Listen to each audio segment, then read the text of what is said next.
नमस्कार।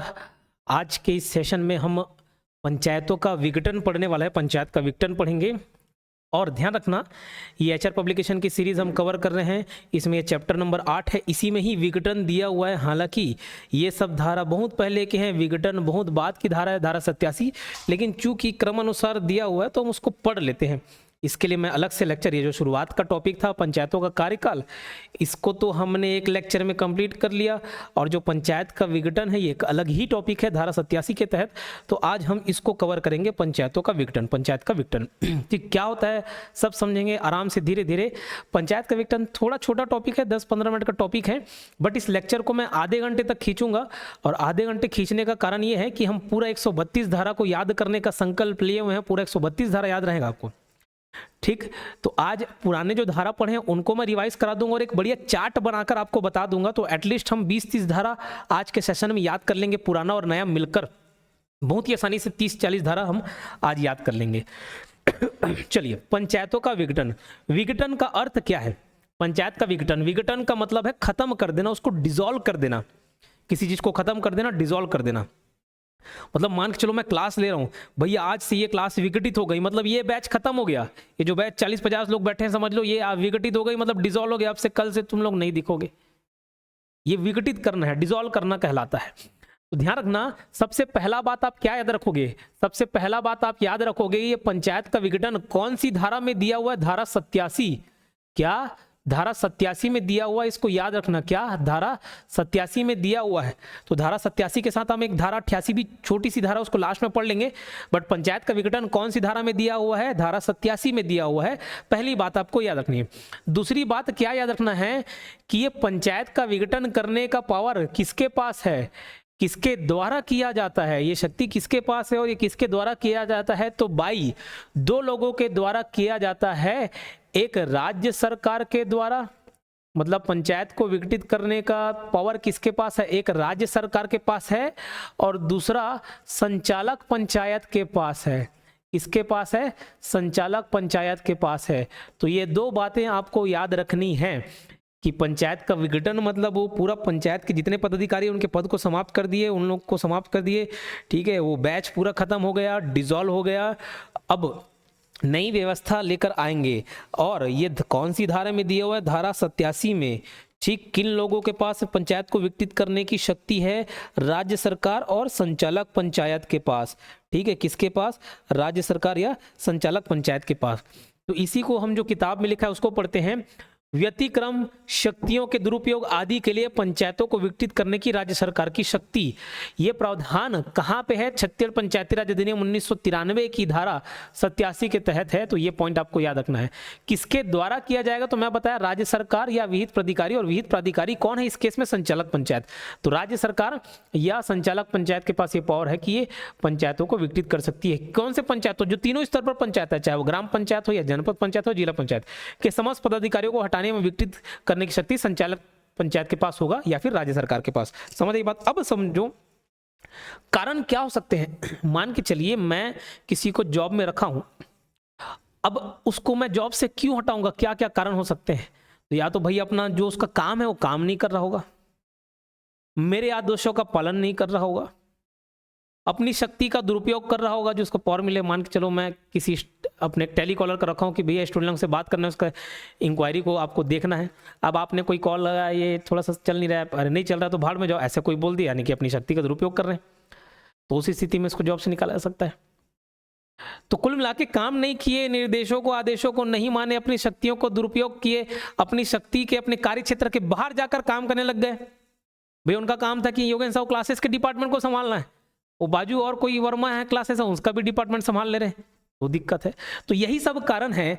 ठीक है, पंचायतों का विघटन क्यों होगा? ठीक उसी तरीके से समझो, जैसे देखो पंचायतों को अधिरोपित कर्तव्यों का पालन करने में सक्षम ना हो, मतलब अधिरोपित उनके ऊपर जो काम थोपे गए हैं, जो कर्तव्य बताए गए हैं, वो कर्तव्य अपना नहीं करे, अपना काम नहीं करे, तो अपनी शक्तियों से परे कार्य करने पर, अपनी शक्तियों का दुरुपयोग करने पर, राज्य सरकार के आदेश का पालन नहीं करने पर, सक्षम प्राधिकारी के किसी आदेश का पालन नहीं करने पर। यह सक्षम प्राधिकारी कौन है?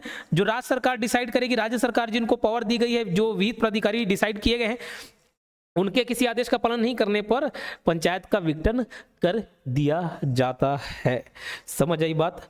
अब ये नोट करके जो पॉइंट दिया उसको हम समझ लेते हैं। विघटन जांच करने के पश्चात किया जाएगा।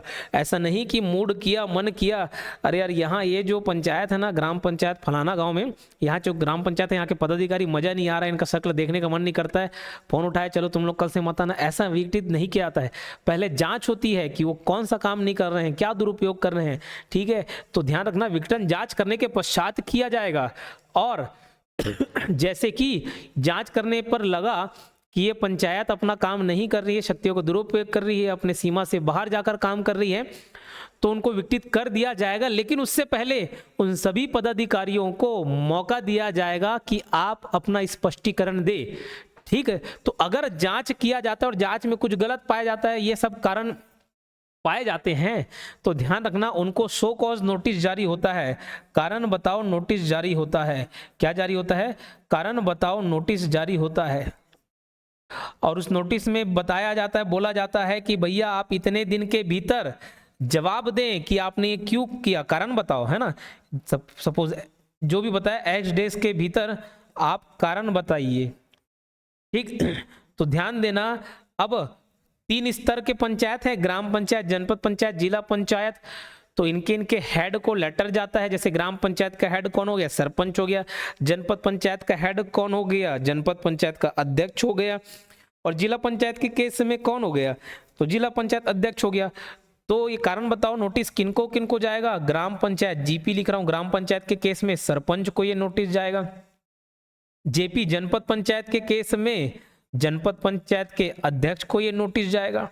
और जेडपी जिला पंचायत के केस में जिला पंचायत के अध्यक्ष को ये नोटिस जाएगा। फिर ध्यान देखना, वो जवाब देंगे। अगर जवाब संतोषप्रद रहा, संतुष्ट हो गए, जवाब ठीक लगा, तो चलो ठीक है, नहीं करेंगे विघटित। और जवाब अगर पसंद नहीं आया और विघटित करने का मन बना ही लिए, तो फिर जवाब तो पसंद आएगा नहीं।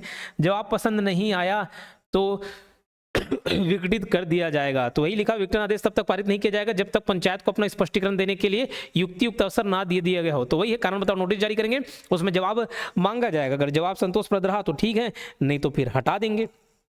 समझ आई बात? हटा देंगे और उसी दिन से सब चीज खाली हो जाएगा। तो जिस दिन से भैया विघटित कर दिए, वहां से सारे पंचायत के पदाधिकारी सब खत्म, है ना, उनका पद समझ लो समाप्त हो जाएगा। तो ग्राम पंचायत, जनपद पंचायत, जिला पंचायत, किनको किनको नोटिस जाएगा, ये एक्स्ट्रा पॉइंट है, ये लिख लेना, यहाँ पे नहीं लिखा हुआ है, ठीक। अब आगे बढ़ते हैं हम और आगे बढ़कर देखते हैं विघटन के पश्चात परिणाम। विघटित तो कर दिया गया, तो विघटित करने से क्या होगा? तो पहले प्रभाव पढ़ लो, पहली बात आप यही पढ़ लो, प्रभाव क्या होगा? समस्त पदाधिकारी या पदधारी ऐसे आदेश की तारीख से अपने अपने पद रिक्त कर देंगे, रिक्त माना जाएगा, ठीक है। और ध्यान देना, उसके बाद शक्ति किसके हाथों में चली जाती है? अब भैया विघटित कर दिए, विघटित कर दिए, तो अब काम कौन संभालेगा? तो ध्यान रखना, उसके बाद काम संभालने का काम करती है प्रशासनिक समिति। कौन? प्रशासनिक समिति, जो राज्य सरकार बनाती है, ठीक है। कौन? प्रशासनिक समिति काम करती है। विघटित होने के बाद प्रशासनिक समिति काम करती है। तो भैया प्रशासनिक समिति 2 तरीके से विघटित होने पर काम करेगी। ध्यान देना, बीच में विघटित हो जाए तो भी, और कार्यकाल समाप्त हो जाए तो भी। जैसे 5 साल का कार्यकाल है और 6 महीने के अंदर चुनाव करा लेना चाहिए, अंतिम समय जब आ जाता है तो चुनाव करा लिया जाता है। किसी कारणवश चुनाव नहीं हो पाया और पहले जो पंचायत का 5 साल का कार्यकाल है वो समाप्त हो गया, तो ध्यान रखना वो विघटित वो भी हो जाता है। 5 साल का कार्यकाल समाप्त हो गया तो ऐसा नहीं कि उन्हीं लोग बैठ गए, ऐसा नहीं है, ध्यान रखिए, वो भी पंचायत विघटित हो जाती है और प्रशासनिक समिति उसके बिहाफ पर काम करती है। और ये प्रशासनिक समिति ठीक वैसे ही काम करेगी जैसे नॉर्मल पंचायतें काम कर रही थी, बस अंतर ये आ जाता है कि अब इनके पास खुली छूट नहीं है, ये शासन के दिशा निर्देश के अनुसार ही काम करते हैं। तो यही बात लिखा हुआ है, प्रभाव समस्त पदाधिकारी ऐसे आदेश की तारीख से अपने अपने पद को रिक्त कर देंगे।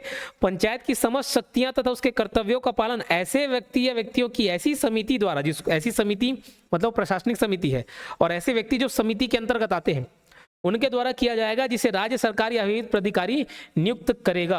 समिति को वैधानिक कार्रवाई करने की शक्ति नहीं होगी। ये बात छोड़ो, ये पॉइंट इंपॉर्टेंट है, इसको ध्यान रखना। अब पंचायत के मैंने कितने स्तर बताए आप लोगों को? 3 स्तर बताए, ठीक है, पंचायत के 3 स्तर बताए। तो वो 3 स्तर को याद रखना, कौन कौन सा? ग्राम पंचायत, जनपद पंचायत, जिला पंचायत। तो ये तीनों स्तर पर क्या बनती है, समिति बनती है। ठीक है, उसको हम पढ़ेंगे। तो पहला पॉइंट प्रभाव देख लिए, दूसरा शक्ति देख लिए, तीसरा अब ये सदस्य, जो प्रशासनिक समिति के अंतर्गत सदस्य रहेंगे, देखो गठन, एक समिति का गठन राज्य सरकार वित्त प्राधिकारी द्वारा किया जाएगा, वो प्रशासनिक समिति का, उसके सदस्य कौन करेगा, कौन डिसाइड करेगा, राज्य सरकार या वित्त प्राधिकारी द्वारा नियुक्त होंगे। अध्यक्ष कौन रहेंगे, चौथी बात आपको नहीं, राज्य सरकारी वित्त प्राधिकारी के द्वारा नियुक्त, तो उसमें अध्यक्ष भी रहता है। अब यहाँ पे वो बात नहीं लिखी गई है, लेकिन मैं उसको मैं अलग से आपको बता देता हूँ। ठीक, तो ध्यान रखना, तीन स्तर के पंचायत होते हैं। पहला क्या, ग्राम पंचायत। तो भैया ग्राम पंचायत में कितने लोग होते हैं, एक पंच होगा, एक उप सरपंच होगा जो पंच में से ही बीच में से चुना जाएगा, और एक सरपंच होगा। तो ध्यान रखना, जो प्रशासनिक समिति बनती है ना, वो इन्हीं लोगों से मिलाकर बनती है। यही पंच, उप सरपंच और सरपंच से ही मिलकर क्या बनेगी, प्रशासनिक समिति बनेगी। क्या बनेगी, प्रशासनिक समिति। और अभी हमने स्थायी समिति नहीं पढ़ा हुआ, स्थायी समिति पढ़ते तो थोड़ा सा और एक्स्ट्रा बात बताता, बट स्थायी समिति इसमें आगे का पार्ट है, तो वहां पे हम उसको कवर कर लेंगे। वो जितनी भी स्थायी समिति रहती है, जैसे ग्राम पंचायत के केस में 5 स्थायी समिति, वो सारी स्थायी समिति इस प्रशासनिक समिति के अंतर्गत कार्य करेगी। जैसे पहले ग्राम पंचायत के अधीन कार्य करती थी वो 5 स्थायी समितियां, वैसे अब ये प्रशासनिक समिति के अंतर्गत काम करेंगी। तो ग्राम पंचायत के केस में यही पंच, उप सरपंच और सरपंच से ही मिलकर प्रशासनिक समिति बनती है, और उसका अध्यक्ष कौन रहता है, उस समिति का अध्यक्ष यही सरपंच को बना देते हैं। तो बोले सर फिर इन्हीं को हटाकर इन्हीं को बना दिया, ये क्यों? इसलिए, ये इसलिए कि भैया अब वो पुराने पदाधिकारी काम नहीं करेंगे, अब नया चुनाव करके नए लोगों को बुलाएंगे, और तब तक कोई और ऑप्शन नहीं है करके तुम लोग काम कर लो। बोले सर फिर मतलब क्या हो, मतलब कैसे नहीं हुआ, इन लोगों का काम तो कम से कम खत्म हुआ, 3-4 महीने, 5-6 महीने, ज्यादा ज्यादा 6 महीने तक काम करेंगे, उसके बाद तो कोई दूसरा आएगा। और नहीं विकसित करते तो वो लंबा जितना समय बचा वो तब तक काम करते। ठीक सर, कुछ अंतर आ जाएगा, कोई अंतर नहीं है, बस पहले स्वतंत्र रूप से काम करते थे, अब शासन के, राज्य शासन के दिशा निर्देश के अनुसार काम करेंगे। अब यही चीज जनपद पंचायत के केस में ध्यान रखना, जनपद पंचायत के केस में कौन कौन होते हैं, कौन कौन होते हैं जी, सदस्य होते हैं, फिर इसी में से ही अध्यक्ष और उपाध्यक्ष चुना जाएगा, सदस्यों में से ही अध्यक्ष और उपाध्यक्ष चुने जाएंगे। फिर याद करो विधायक भी होते हैं क्या, विधायक लोग भी होते हैं। फिर याद करो सरपंच भी होते हैं क्या, हाँ सरपंच 1/5 हिस्सा, सरपंच का 1/5, जो जनपद पंचायत के अंतर्गत जितने भी ग्राम पंचायत आते होंगे वहां के 1/5 यानी कि 20% सरपंच लोग भी उसमें शामिल होते कि नहीं होते। तो ध्यान रखना, जनपद पंचायत के केस में जो सदस्य हैं, सदस्य के बीच में, उन्हीं के बीच में से अध्यक्ष और उपाध्यक्ष को भी चुना जाता है। फिर विधायक भी पदेन सदस्य बन जाते हैं और सरपंच भी। तो ध्यान रखना, जनपद पंचायत के केस में ये सारे लोग प्रशासनिक समिति में काम करते हैं, प्रशासनिक समिति में यही लोग शामिल हो जाते हैं, प्रशासनिक समिति में यही लोग शामिल हो जाते हैं, बस ये सरपंच शामिल नहीं होता। और ठीक ऐसे ही जिला पंचायत के केस में सदस्य रहते हैं, अध्यक्ष रहते हैं, उपाध्यक्ष रहते हैं, ये तो रहेंगे, मतलब सदस्य में से ही अध्यक्ष और उपाध्यक्ष रहेंगे।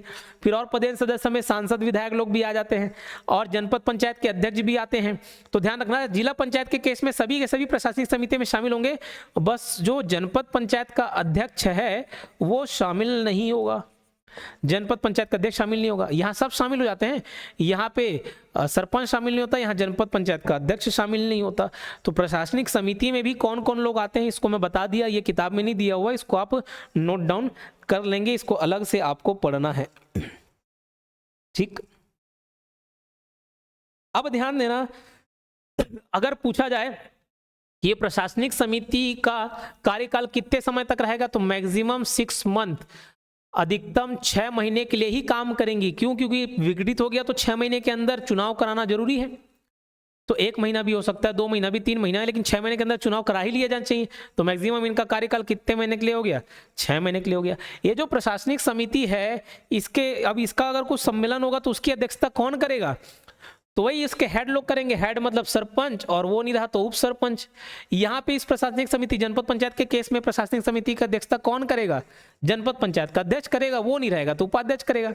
जिला पंचायत के केस में जिला पंचायत का अध्यक्ष करेगा, वो नहीं रहेगा तो उपाध्यक्ष करेगा। तो मेरे ख्याल से इतनी सारी बातें थी और ये काफी ईजी है, मेरे ख्याल से आपको ये समझ आ गया होगा। ठीक,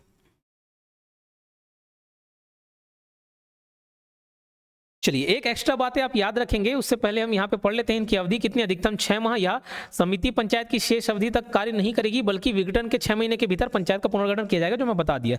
शेष अवधि में नहीं करेगी, इसका क्या कहने का तात्पर्य है, मान के चलो 2 साल बाद विघटित कर दिया गया, क्या हो गया, 2 साल बाद विघटित कर दिया गया।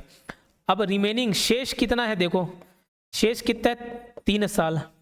तो पूरे 3 साल तक वो समिति जो है पंचायत समिति पंचायत की शेष अवधि तक काम नहीं करेंगी पूरे 3 साल तक। तो कितने समय तक काम करेगी, मैक्सिमम 6 महीना, क्योंकि 6 महीने के अंतर्गत चुनाव करा लिया जाएगा, उसी को बताना। समिति नई ग्राम पंचायत के गठन तक कार्य करेगी। नई ग्राम पंचायत की अवधि पूर्व ग्राम पंचायत की शेष अवधि तक रहेगी। नई ग्राम पंचायत की अवधि पूर्व ग्राम पंचायत की शेष अवधि तक रहेगी। सर अभी तो बोले कि शेष के लिए काम नहीं करेंगे, भैया वो किसकी बात कर रहा हूँ, पंचायत समिति। ये नया जो ग्राम पंचायत बन कर आया, उनका जो गठन हुआ, या जनपद पंचायत के जो सदस्य हैं वो गठन हुआ, तो जो शेष अवधि है 3 साल, वहीं तक का काम करेगी, फिर नॉर्मल चुनाव होंगे। यदि पंचायत का कार्यकाल 6 महीने से कम है तो इस कालावधि के भीतर पंचायत का पुनर्गठन या उपचुनाव नहीं किया जाएगा। इसको तो हम पढ़ते ही आ रहे हैं, 6 महीने बचे तो और काहे फिर से चुनाव कराएं, तो चुनाव नहीं कराया जाता। तो ये ऊपर जो विघटन के पश्चात परिणाम है, इसको पूरा हम लोगों ने देख लिया है।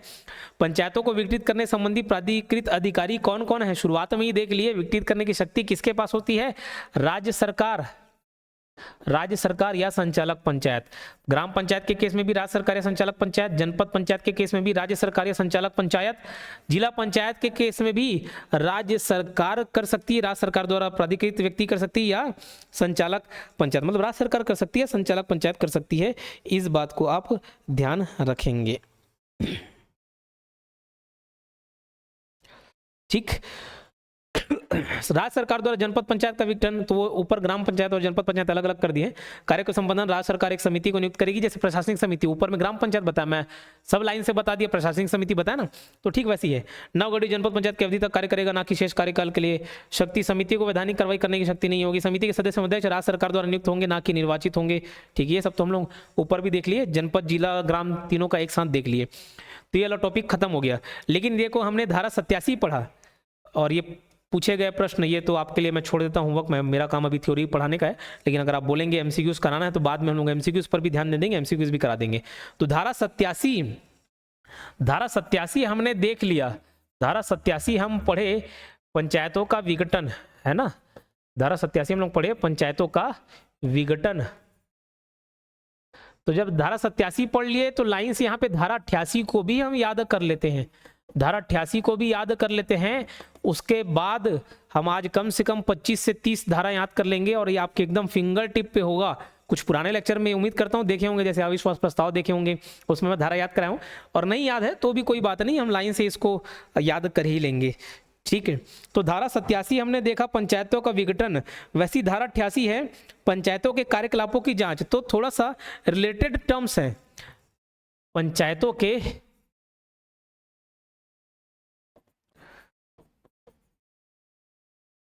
कार्यकलापों की जांच, पंचायतों के कार्यकलापों की जांच, पंचायतों के कार्यकलापों की जांच। तो थोड़ा सा रिलेट कर सकते हो, पंचायतों का विघटन क्यों किया होगा, उनके कार्यकलापों की जांच कर दी गई होगी और उसमें गलत पाए गए होंगे, ऐसा टाइप से रिलेट करके आप याद कर सकते हो पंचायतों के कार्यकलापों की जांच धारा 88 में। तो धारा 87 से मिलता जुलता है तो याद रख सकते हो। अब ध्यान देना, पंचायतों के कार्यकलापों की जांच कौन करेगा जांच, जैसे ऊपर हम लोग पढ़े विघटन करने की शक्ति किसके पास थी, तो यहाँ पे विघटन करने की शक्ति हम देखे राज्य सरकार के पास थी, और दूसरा संचालक पंचायत के पास थी। किसके पास, संचालक पंचायत के पास थी, राज्य सरकार या संचालक पंचायत। अब पंचायतों के कार्यकलापों की जांच, तो भैया पंचायत के कितने स्तर, 3 स्तर, ग्राम पंचायत, जनपद पंचायत और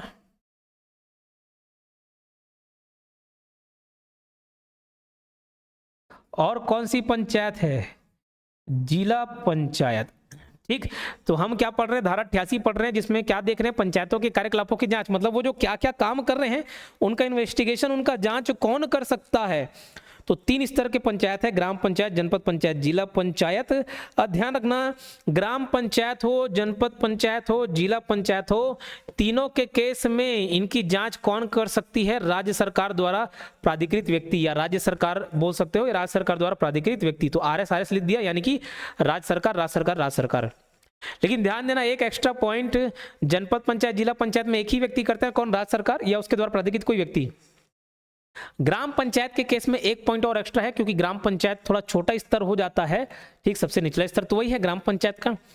तो ध्यान रखना, ग्राम पंचायत के कार्यकलापों की जांच राज्य सरकार तो कर ही सकती है, साथ ही साथ कलेक्टर के द्वारा प्राधिकृत व्यक्ति, जैसे राज्य सरकार द्वारा प्राधिकृत व्यक्ति, ऐसे कलेक्टर द्वारा प्राधिकृत व्यक्ति जो कि सेकंड क्लास ऑफिसर से नीचे का नहीं होगा, या कि आप बोल सकते हो सेकंड क्लास ऑफिसर होगा, वो व्यक्ति जांच कर सकता है। मतलब कलेक्टर किसी सेकंड क्लास ऑफिसर को नियुक्त करेगा, निम्न सेकंड क्लास ऑफिसर से निम्न का नहीं होना चाहिए बोला, मतलब या तो सेकंड क्लास ऑफिसर होगा या फर्स्ट क्लास ऑफिसर होगा, ठीक। जैसे सीजीपीएससी से डिप्टी कलेक्टर सब बनते तो सेकंड क्लास ऑफिसर रहते ना, क्लास 2 ऑफिसर, तो भैया क्लास 2 हो गए हैं। आईएएस के थ्रू क्लास 1 ऑफिसर होते हो, कोई प्रमोट हो गया क्लास 2 से क्लास 1 हो गया, वो भी एलिजिबल रहेगा।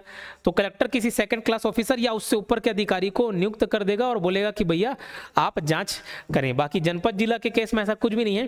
तो धारा 88 भी आप पढ़ेंगे, बहुत ईजिली आपको याद रहेगा। तो धारा 87 भी देख लिए, धारा 88 देख लिए, चाहे तो आप इसका स्क्रीनशॉट ले लें या इसको लिख लें। अब हम एक साथ बहुत सारे किसको देखेंगे, धाराओं को याद करेंगे, एक साथ बहुत सारे धाराओं को याद करेंगे और मजबूत करते चलेंगे अपने पंचायती राज को, ठीक।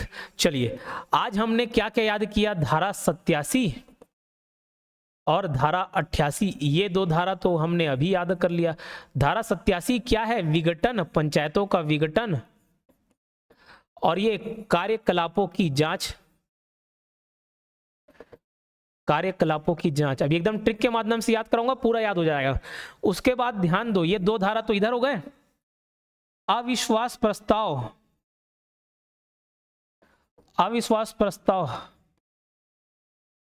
रिकॉर्डिंग चालू है ना।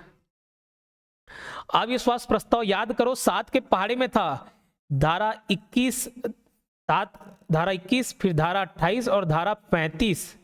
ध्यान रखना, धारा 21 किसके लिए, ग्राम पंचायत के पदाधिकारियों, मतलब उसके प्रमुख और उप प्रमुख यानी कि सरपंच और उप सरपंच के खिलाफ अविश्वास प्रस्ताव। धारा 28 में जनपद पंचायत के अध्यक्ष और उपाध्यक्ष के खिलाफ अविश्वास प्रस्ताव, और धारा 35 में जिला पंचायत के अध्यक्ष और उपाध्यक्ष के विरुद्ध अविश्वास प्रस्ताव। तो ये 3 धारा ये याद कर लिए थे, याद थे। फिर 21 का में रिकॉल भी था, याद करो, रिकॉल, रिकॉल में का आ रहा रिकॉल, तो 21 का में रिकॉल था। उसके बाद त्याग पत्र, याद करो, त्याग पत्र देना, पदाधिकारी द्वारा त्याग पत्र देना। तो कभी कभार बोलते नहीं कि सामूहिक त्याग पत्र दे दिए, 7 त्याग पत्र दे दिए, तो 7 से 37 याद किए थे, त्याग पत्र 37। अब सोचो कोई त्याग पत्र दे देगा तो पद रिक्त हो जाएगा, और रिक्त हो जाएगा तो रिक्त पदों को भरने का काम करेंगे। तो रिक्त पदों की भर्ती ऐसे याद कर सकते हो, ये धारा 38 में थी। कौन से धारा में थी, धारा 38 में। धारा 36 भी याद करेंगे, 36 का आंकड़ा ऐसे करके हम लोग याद किए थे। तो रिक्तियों का भरा जाना, रिक्त पदों की भर्ती किस में है, धारा 28 में है। फिर याद करो निलंबन, तो 9 से 9 है, और ये निलंबन सस्पेंशन, निलंबन धारा 39 में है। और हमारे जीवन से हम 40 अली बाबा 40 चोर ऐसा पढ़ते ना, तो 40 चोरों को हटाना है, तो धारा 40 में क्या है, हटाना या हटाया जाना, रिमूवल, ठीक है। 36 का आंकड़ा करके हम एक और धारा याद किए थे, धारा 36 निरर्हताएं, यानी कि भैया जो डिस्क्वालीफाई हो गया उसका पूरा 36 का आंकड़ा है, ऐसे टाइप से हम याद किए थे। तो धारा 36 में क्या था, धारा 36 बात करता है निरर्हताएं की डिस्क्वालिफिकेशन की। किसके डिस्क्वालिफिकेशन की, पंचायत के पदाधिकारियों के डिस्क्वालिफिकेशन। तो धारा 36 में क्या है, निरर्हताएं है, डिस्क्वालिफिकेशन है, निरर्हताएं डिस्क्वालिफिकेशन। तो 87 में पंचायतों का विघटन, धारा 88 में कार्यकलापों की जांच, अविश्वास प्रस्ताव 21, 28, 35 ये ग्राम पंचायत, ये जनपद पंचायत, ये जिला पंचायत के केस में। रिकॉल का 21 का, त्याग पत्र धारा 37, रिक्त पदों का भर्ती 28 मतलब रिक्तियों का भरा जाना 38 में है। फिर निलंबन 39 में, हटाया जाना 40 में। धारा 36 भी देख लिया, तो 36, 37, 38, 39, 40 एक साथ याद हो गया, हाँ कि ना। अब देखो, अब ये अविश्वास प्रस्ताव 21, 28, 35 देख लिए, जस्ट 7 के और गैप में, यानी कि 20, 27 और 34 में क्या था, तो पंचायतों का प्रथम सम्मेलन था कि नहीं था, प्रथम सम्मेलन। तो भैया प्रथम सम्मेलन भी यहां से याद हो जाएगा कि नहीं हो जाएगा, प्रथम सम्मेलन धारा 20, तो धारा 20, धारा 27, धारा 34। बोले सर किसका किसका? तो ग्राम पंचायत का प्रथम सम्मेलन धारा 20 के अंतर्गत, जनपद पंचायत का प्रथम सम्मेलन धारा 27 के अंतर्गत, और जिला पंचायत का प्रथम सम्मेलन धारा 34 में हम लोग पढ़े थे, हाँ कि ना? अब याद करो, ये जो प्रथम सम्मेलन वाला बात हम लोग पढ़े, चैप्टर 8 जो यहाँ पे लिखा हुआ था एचआर पब्लिकेशन की, ये हम लोग कहाँ कहाँ पढ़े थे? तो ध्यान रखना, ये अवधि के अंतर्गत पढ़े थे। तो यहीं से पंचायतों की अवधि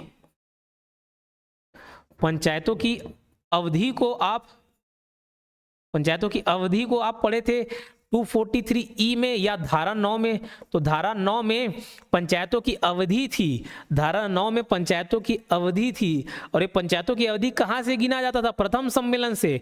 तो इसलिए हम प्रथम सम्मेलन को भी याद कर लेते, 20, 27 और 34, और धारा 9 भी याद हो जाएगा पंचायत की अवधि कि प्रथम सम्मेलन से 5 साल तक रहेगी। तो धारा 9 भी हम लोग देख लिए, हाँ कि ना? अब ये देखो, प्रथम सम्मेलन से पहले सारे पंचायत के पदाधिकारियों का चुनाव हो जा रहता है, यानी कि ग्राम पंचायत में पंच और सरपंच का चुनाव हो जाता है। फिर याद करो, मैंने उनका सम्मेलन बुलाने की बात कही थी, प्रथम सम्मेलन नहीं, उप सरपंच के चुनाव के लिए प्रथम सम्मेलन। फिर जनपद पंचायत के केस में सदस्यों का चुनाव हो जाता है, अध्यक्ष और उपाध्यक्ष के लिए भी एक सम्मेलन होता है, ध्यान है आपको? ठीक है, तो वो प्रथम सम्मेलन से परे है। तो ये जो प्रथम सम्मेलन होता है, उससे पहले जितने भी पदाधिकारी चुन लिए, सारे पदाधिकारी चुन लिए जाते हैं। तो ठीक इसके एक धारा पहले याद है आपको, नामों का प्रकाशन है, यानी कि वो जो पंचायत के पदाधिकारी चुन कर आए हैं ना, तो 20 के पहले 19, 27 के पहले 26 और 34 के पहले 33। तो ये 19, 26 और 33 में क्या है? नामों का प्रकाशन है, उनका अधिसूचना है, नामों का प्रकाशन। और किनके नामों का प्रकाशन समझ गए भैया? जो प्रथम सम्मेलन में बैठने वाले हैं ना, कौन कौन बैठेंगे? पंच, सरपंच, उप सरपंच, जनपद पंचायत के केस में अध्यक्ष, सदस्य और उपाध्यक्ष, वैसी जिला पंचायत के केस में। तो नामों का प्रकाशन है धारा 19, धारा 26 और धारा 33। तो मेरे ख्याल से ये भी आपको याद हो गया होगा, ठीक। अब याद करो, मैंने आपको एक बात बताई थी कि प्रथम सम्मेलन से पहले नामों का प्रकाशन होता है, और ठीक इससे पहले भैया देखो, जो डायरेक्ट इलेक्शन होने वाला, जैसे ग्राम पंचायत के केस में पंच और सरपंच का डायरेक्ट इलेक्शन हो जाता है, ठीक है, लेकिन उप सरपंच का चुनाव पंच और सरपंच अपने बीच से करते हैं। वैसे जनपद पंचायत के केस में जनपद पंचायत के सदस्यों का चुनाव हो जाता है, उन लोग अध्यक्ष और उपाध्यक्ष का चुनाव, मतलब उप प्रमुखों का चुनाव उससे पहले करते हैं, ठीक। तो 19 और 26 और 33 से एक एक धारा पहले जाएंगे। जैसे 33 के पहले आप गए धारा 32 में, 26 के पहले गए धारा 25 में, और 19 के पहले 18 ना जाते हुए 17, क्योंकि धारा 18 को हम अलग से पढ़ लेते हैं। धारा 18 जो है वो बहिर्गामी सरपंच की बात करता है, ये एक अलग से बीच में घुस जाता है। तो धारा 18 भी पढ़ लिए भैया, बहिर्गामी सरपंच पूरा फिंगर टिप्स पे होना चाहिए, सिर्फ मैं मेहनत नहीं करूं, आपको भी मेहनत करना है। और ये धारा याद हो रहा नहीं हो रहा, एक बार बता देना, अगर ऐसे याद नहीं हो रहा तो फिर दूसरा तरीका अपनाएंगे, और मन नहीं होगा तो नहीं कराएंगे, लेकिन आपकी प्रतिक्रिया जरूरी है। तो इस तरीके से बताना मुझे, डायरेक्ट देखो 1 से 132 याद करोगे ना तो भी नहीं होता, ऐसे ग्रुपिंग करके अपने को याद करना पड़ेगा। एक बार ऐसा ग्रुपिंग करके याद हो गए, और ये बताना अगर ये अच्छा लगेगा ना तो अपन बीच बीच में ऐसे ग्रुपिंग करते हुए धाराओं को बीच में करते चलेंगे, तो जो अंतिम लेक्चर तक आपको सारी धाराएं याद हो जाएंगी। एक लास्ट में और रिवीजन भी कर लेंगे 1 से लेकर 132 तक, ऐसे ग्रुपिंग करते हुए। ठीक लग रहा होगा कि नहीं तो कमेंट बॉक्स में बता देना। तो धारा 18 में बहिर्गामी सरपंच के बारे में बात की गई है। बाकी धारा 17, 25 और 36 ये जो प्रमुख और उप प्रमुख होते हैं ना, उनके चुनाव के बारे में बात करता है। किसके किसके? प्रमुख और उप प्रमुखों के चुनाव के बारे में बात करता है। यानी धारा 17 किसके बारे में बात करेगा? सरपंच और उप सरपंच का निर्वाचन, सरपंच और उप सरपंच का निर्वाचन। 25 किसकी बात करेगा? जनपद पंचायत के अध्यक्ष और उपाध्यक्ष का निर्वाचन, और ये जिला पंचायत के अध्यक्ष और उपाध्यक्ष का निर्वाचन, ठीक। तो देखो कितना अच्छे से हम लोग 21, 28, 35 देख लिए, धारा 9 देख लिए, धारा 20, 27, 34 समझ लिया, ठीक। उसके पहले 7 का गैप देख लिए। इसको आप अपने खुद से भी हैंड राइटिंग से बना के देखिएगा। तो 17, 25 और 36 ये तो पुराने लेक्चर में पढ़े थे, एक्स्ट्रा हमने आज धारा 87 और धारा 88, मतलब ये जितना पॉइंट पढ़ा हम पुराना देखे हुए हैं, इसको एक ही जगह एक पेज में लिखना, एक ग्रुप में। अब आज और मैं कुछ धाराएं याद करा रहा हूं, उसको नोट डाउन करेंगे। तो जैसे ये 17, 25 और 36 है, बस वैसे ही पंचायतों का गठन वाला आप धारा याद कर लेंगे। तो ध्यान रखना, अलग से मैं बता रहा हूं, ग्राम पंचायत का गठन, जनपद पंचायत का गठन और जिला पंचायत का गठन। तो धारा याद करेंगे, धारा 13, धारा 29 में जिला पंचायतों का गठन है और 22 में जनपद पंचायत की संरचना है। तो 13, 22 और 29, 13, 22 और 29 ये आप याद रखेंगे। जैसे 3-3 का ग्रुप याद कर रहे हैं ना, वैसे ही 13, 22 और 29, ठीक है। 13, 22 और 29, इसमें याद रखना ग्राम पंचायतों का गठन है, ये लिख लेना, ग्राम पंचायत का गठन। ये जनपद पंचायत का गठन है, संरचना है जनपद पंचायत की संरचना। और ये जिला पंचायत का गठन है, जिला पंचायत का गठन, ठीक है, जिला पंचायत का गठन। समझ आई बात? तो 13, 22 और 29 को ऐसे याद कर लेना, 13, 22, 29 लाइन से याद करेंगे। ग्राम पंचायत का गठन, जनपद पंचायत का गठन, जिला पंचायत का गठन, 13, 22, 29, 13, 22, 29, 13, 22, 29, ठीक।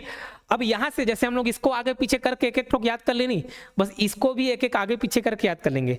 समझना बात को। जैसे ग्राम पंचायत के केस में, ये ग्राम पंचायत है, ग्राम पंचायत बहुत सारे वार्डों में बटा होता है, आपको मालूम।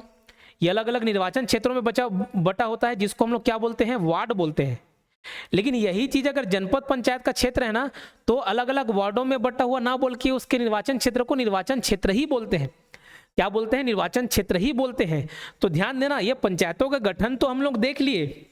अब ये पंचायत का गठन होने के बाद इनका निर्वाचन क्षेत्रों में बांटेंगे, हाँ कि ना, निर्वाचन क्षेत्रों में बांटेंगे। तो ध्यान रखना, जो धारा 29 जिला पंचायत का गठन है, तो भैया जिला पंचायत को निर्वाचन क्षेत्रों में बांटा जाना, या जिला पंचायत का निर्वाचन क्षेत्र में विभाजन, जिला पंचायत का निर्वाचन क्षेत्र में विभाजन कौन से आर्टिकल में होगा, कौन से सेक्शन में होगा? धारा 30। धारा 30 में, यहाँ पे स्पेस नहीं है और मैं हटाऊंगा, पूरा डिलीट हो जाएगा एक साथ।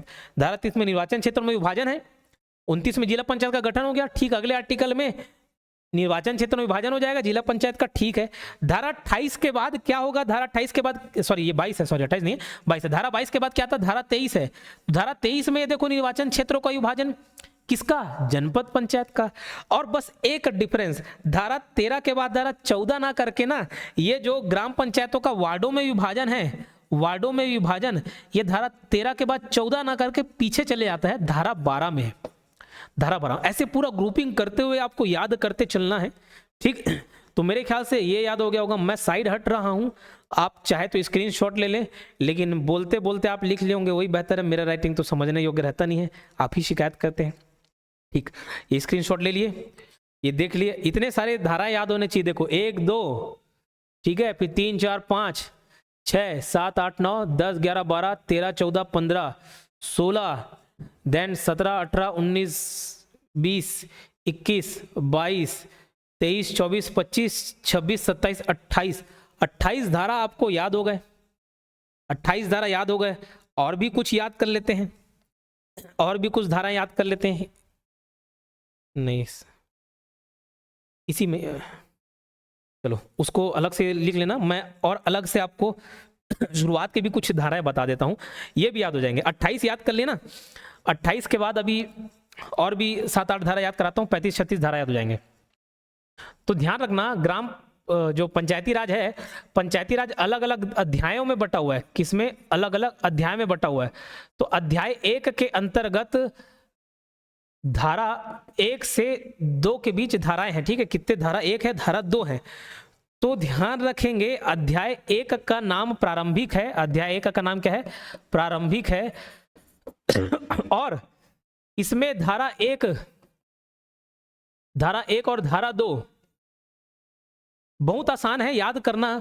धारा 1 में हमेशा आपको किसी भी अधिनियम का पाठ देख ले, धारा 1 में हमेशा नाम, विस्तार और प्रारंभ ही मिलेगा कि उस अधिनियम का नाम क्या है।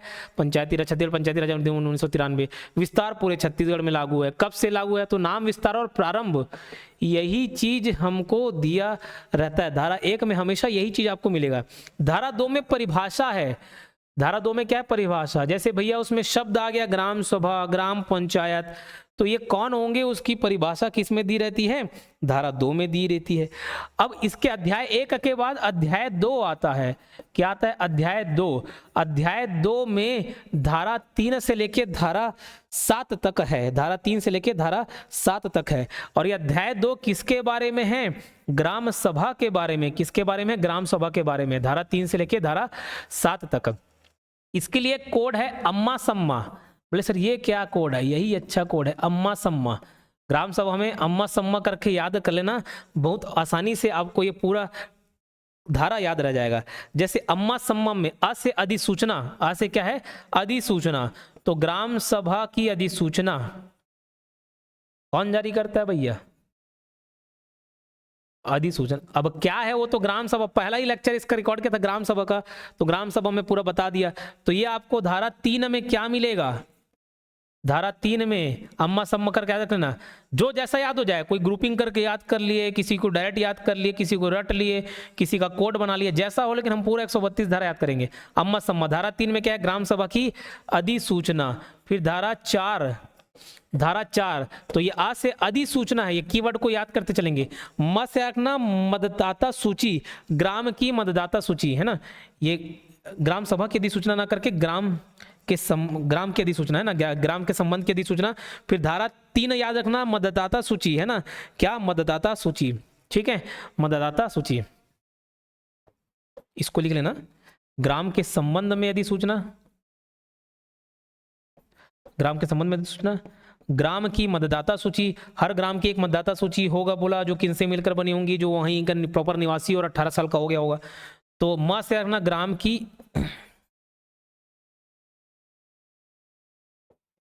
मतदाता सूची, तो ये मां से मतदाता सूची याद रह जाएगा आपको। फिर धारा 5, फिर मां आ रहा है, अम्मा में फिर मां आ रहा है, तो इन्हीं मतदाताओं का रजिस्ट्रेशन, जो मतदाता सूची है उसमें मतदाता रहेंगे, तो इनकी ग्राम के मतदाताओं की रजिस्ट्रेशन, ग्राम के ये मतदाता सूची में जितने भी मतदाता रहेंगे ना, मतदाताओं का रजिस्ट्रेशन, ग्राम के मतदाताओं का रजिस्ट्रेशन। तो ये भैया अम्मा का 3 आर्टिकल 3 सेक्शन हो गया। धारा 6 देखेंगे सम्मा में, सम्मा में देखो, ये सम्मा में सम्मेलन है, इसमें भी सम्मेलन है और इसमें भी सम्मेलन है, तो ये क्या है? सम्मेलन की बात करता है। सम्मा से सम्मेलन, किसका सम्मेलन भैया? किसके बारे में पढ़ रहे हैं? ग्राम के बारे में पढ़ रहे हैं, यानी ग्राम सभा का सम्मेलन। ठीक है, किसका सम्मेलन? ग्राम सभा का सम्मेलन। किसका? ग्राम सभा का सम्मेलन। सम्मेलन कर लेना, फिर कोई बोलोगे सर सम्मेलन नहीं, सम्मेलन है, ग्राम सभा का सम्मेलन, सम्मेलन। धारा 7 में रखना सम्मेलन, धारा 7 में भी सम्मेलन है, लेकिन वो वार्षिक सम्मेलन है। कैसा है? वार्षिक सम्मेलन। और इसके अलावा सम्मेलन, स से सम्मेलन, श से शक्ति, ग्राम सभा की शक्ति, ग्राम सभा के कार्य और वार्षिक सम्मेलन। तो मेरे ख्याल से धारा 3 से लेकर धारा 7 तक आप याद कर लिए होंगे। तो 1 से 7 ये याद हो गया, और इससे पहले हम 28 धारा और याद किए, तो 28 प्लस 7 टोटल 35 धारा हमने याद कर लिया है। कितना टोटल? 35 धारा याद कर लिया है। 132 में 35 याद कर लीजिए। और आपको एक बात बता दो, बीच बीच के धारा समाप्त हो चुके हैं, खत्म हो चुके हैं, तो और हमारे रिलैक्सेशन हो जाता है। तो कितने सारे धारा याद कर लिए? धारा 135 में लगभग देखोगे तो हमने 1/4 25% धारा याद कर लिया है। कुछ जितना इंपॉर्टेंट है वो याद कर लिया। अभी और कुछ इंपॉर्टेंट वाले और याद करेंगे, पूरा 132 याद करने की जरूरत भी नहीं पड़ती, लेकिन हम करेंगे। 135 में आपको 70 धाराएं याद करनी है, बहुत ज्यादा जरूरी जो धारा है, और जो थोड़ा बहुत कम जरूरी है वो सब मिला के 70 धाराएं हैं। उसमें से मैं 35 तो बता दिया, 50% बता दिया, 50% और इंपॉर्टेंट है, लेकिन हम पूरा धारा को याद करेंगे। ठीक, तो ये वीडियो कैसे लगा उसको आप हमको कमेंट बॉक्स में बताएंगे। ईडीओ का कोर्स आपको लेना है तो ईडीओ के कोर्स के बारे में बाजू में जानकारी मिल रही है, ले सकते हो। ईडीओ में जितना भी सिलेबस आएगा सब चीज़ ईडीओ का फुल कोर्स में अवेलेबल है। और किसी बच्चे को लगता है कि सिर्फ मुझे पंचायती राज पढ़ना है, सिर्फ मुझे ग्रामीण विकास पढ़ना है और आजीविका मिशन पढ़ना है, तो सिर्फ यही 3 सब्जेक्ट के लिए एक अलग से त्रिशक्ति बैच है, तो वो भी आप परचेस कर सकते हो। वो थोड़े कम फीस पर मिल जाएगा, बट मैं आपको रिकमेंड करूंगा कि पूरा ईडीओ का ही कोर्स लें। एक्स्ट्रा 100, 200, 300 रुपये जो भी आपको पढ़ते होंगे उसमें आपको बाकी सब्जेक्ट भी मिल जाएंगे, जैसे छत्तीसगढ़ हो गया, हिंदी हो गया। इसके अलावा अगर हो सकता है ईडीओ के सिलेबस में आपको इंडियन जीएस और शामिल कर दे तो भारतीय संविधान, इतिहास, इतने सारे सब्जेक्ट मिल जाएंगे। और उससे भी बेहतर है आप फुल सीजी वापम कोर्स परचेस कर सकते हो।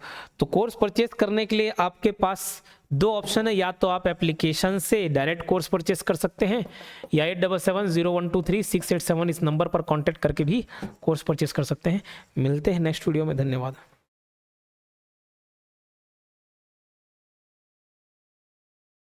नमस्कार, जय जोहार। क्या आप भी गवर्नमेंट एग्जाम्स की तैयारी करना चाहते हैं? क्या आप भी मेमोरी टेक्निक्स और ट्रिक्स के जरिए बहुत ही कम समय में स्मार्ट स्टडी करना चाहते हैं? क्या आप चाहते हैं कि सीजी व्यापम टॉपर आपको पढ़ाए? तो डाउनलोड करिए योगेंद्र साहू क्लासेस ऐप। यहाँ 10 से अधिक गवर्नमेंट एग्जाम्स क्रैक करने वाले और सीजी व्यापम टॉप करने वाले योगेंद्र सर सीजीपीएससी और सीजी व्यापम के अंतर्गत होने वाले सभी एग्जाम्स की तैयारी कराएं। तो डाउनलोड करिए Yogendra Sahu classes app to be the best, learn from the best.